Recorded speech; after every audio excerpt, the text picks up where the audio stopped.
भैया मेरा बच्चा कभी ऐसा काम नहीं कर सकता, मेरा बच्चा कभी ऐसा काम नहीं कर सकता भैया, कभी ऐसा काम नहीं सकता। 20 साल की उसकी उम्र है भैया। जब से हम सुना 3 दिन से हम पानी नहीं पिए, जब से मेरा बच्चा गया परसों के दिन से।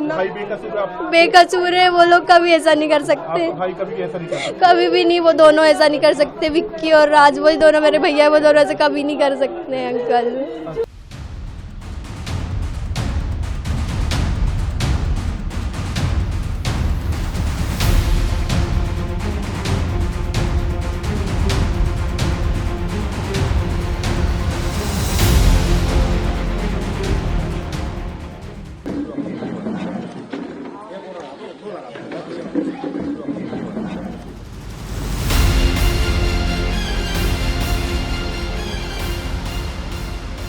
भैया मेरा बच्चा कभी ऐसा काम नहीं कर सकता, मेरा बच्चा कभी ऐसा काम नहीं कर सकता भैया, कभी ऐसा काम नहीं सकता। 20 साल की उसकी उम्र है भैया। जब से हम सुना 3 दिन से हम पानी नहीं पिए, जब से मेरा बच्चा गया परसों के दिन से। न मेरी बच्चियां, न मेरी बच्ची छोटी वाली गिर के बेहोश हो जाती है। हमारा वही जिम्मेदार है, वही हमारा सब कुछ था। हमारे पति शांत हो गए भैया, इकलौता बेटा था, और मेरे कोई आगे पीछे नहीं भैया। तो आप उनकी माँ सोनम से कोई बातचीत करते थे कभी? वो फोन पे? भैया कोई ना काम करता तो सोनम के भाई के यहाँ काम करता, तो वो भी वही फैक्ट्री में वो भी काम करती थी। अब काम कर रहे में आप भी तो बात करोगे, कोई बात करेगा तो तुम भी बात करोगे। तो झूठा फंसा दिया भैया मेरे बच्चे को। 20 साल के बच्चे से कहाँ कार करता है? वो ऐसा बच्चा है भैया जैसे सब्जी कोई बेचता ना, और उसके पैर में जूता चप्पल न हो, देख लेता तो अपने चप्पल जूता उतार के दे देता था।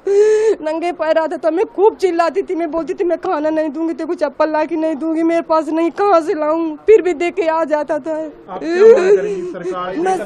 बेकसूर है वो लोग, कभी ऐसा नहीं कर सकते, कभी भी नहीं। वो दोनों ऐसा नहीं कर सकते, विक्की और राज, वही दोनों मेरे भैया, वो दोनों ऐसे कभी नहीं कर सकते अंकल। यहीं थे जब घटना हुई? हाँ भैया यहीं थे भैया, वहाँ पे नहीं, कहीं भी बाहर नहीं गया। ऑफिस वालों से पूछो ना, वो रोज ऑफिस जाते थे, गोडाउन जाते थे, वो ऐसा नहीं कर सकते। क्या मांग करेंगे? उनके साथ पूरी फैमिली है, लेकिन हमारे साथ कोई नहीं है हमारे भाई के अलावा। फंसाया जा रहा है, मेरे भाई ने ऐसा कुछ नहीं किया। गाजीपुर एक ही नहीं है, बहुत सारे गाजीपुर है, पता नहीं दीदी कौन सी गाजीपुर से मिली है, हम लोगों को तो नहीं पता ना। आप कौन से वाले गाजीपुर से? हम लोग फतेहपुर के पास जो गाजीपुर है, हम वहाँ के रहने वाले हैं।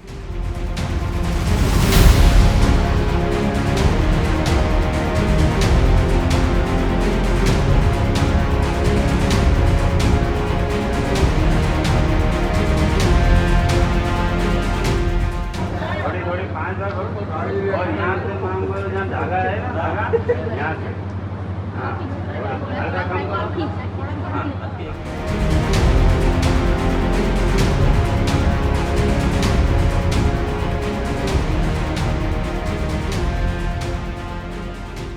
अरेंज मैरिज है, दोनों की सम्मति बसी हुई थी। लड़की की भाभी ने एक बार फोन लगा के पूछा था कि जीजू तुमको हमारी वो पसंद है कि नहीं? बोले बिट्टू अगर नहीं हो तो बता दो। बोले नहीं हमको पसंद है, ऐसी बात आप क्यों कर रहे हैं? मगर ये बात हमने उससे सोनम से पूछा था कि आपको हमारा लड़का पसंद है क्या, तो उसने भी बोला था कि पसंद है। सोनम की तलाश जल्द होना चाहिए, क्योंकि सोनम का सुराग लगेगा तभी ये पता चलेगा कि राजा रघुवंशी के साथ क्या हुआ, आपके बेटे के साथ क्या हुआ। अभी भी सोनम के मुंह से उगलाओ कि राजा के साथ क्या हुआ था, क्योंकि लास्ट टाइम वही थी। और जब मैंने सोनम से बात करी थी, इसके बाद मैं राजा से बात करी थी 15 मिनट बाद, तो सोनम ने मेरे से हेलो नहीं बोला था कि मम्मी लो इनसे बात कर लो, डायरेक्ट उसको फोन दिया गया था। तो सोनम ही बता पाएगी कि क्या हुआ राजा के साथ। मैं सोनम के मुंह से ही सुनना चाहती हूँ। फांसी से भी बढ़ के होना चाहिए, मैं तो कह रही फांसी से भी बढ़ के होना चाहिए। कभी उसका हाथ थे तो नहीं है तो नहीं दे सकते। एक एंगल ये भी आ रहा है कि एक कोई बॉयफ्रेंड है, ये सूत्रों के हवाले से अभी सोनम का कोई बॉयफ्रेंड है जिसे इंदौर क्राइम ब्रांच ने पकड़ा है। नहीं, ये हमको नॉलेज नहीं, ये उनकी माँ से पूछो जाके, उनकी माँ को मालूम होगा ना। बच्चा अपने सामने बड़ा होता है, अपन को मालूम रहता ना कि इसका कौन है कौन नहीं है, कौन घर में आता है, किससे बात करती है, ये सब माँ को मालूम रहता। 20 मई को यहाँ से नहीं गई वो, अकेली उधर से गई।